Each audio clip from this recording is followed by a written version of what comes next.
सातवीं आदत 2023 को बेहतर बनाने के लिए आजकल टेक्नोलॉजी का दौर है, तो कोई एक डिजिटल स्किल सीखें जिसमें लैपटॉप इन्वॉल्व हो, जिसमें मोबाइल इन्वॉल्व हो, जिसमें इंटरनेट इन्वॉल्व हो, जिसमें ऑनलाइन वर्क इन्वॉल्व हो।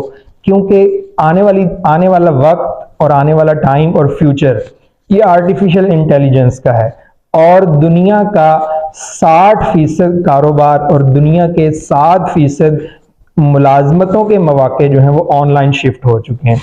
तो आप 2023 में कोई एक ऐसा डिजिटल स्किल सीखें जो आने वाली जिंदगी में आप या आपकी आने वाली नस्लों के काम आ सके। आजकल कोई भी चीज ऐसी नहीं है जो आपको ऑनलाइन मुयस्सर ना हो, हत्ता कि शादियां तक ऑनलाइन हो चुकी हैं। हर चीज आप सुई से लेकर जहाज तक ऑनलाइन खरीद सकते हैं।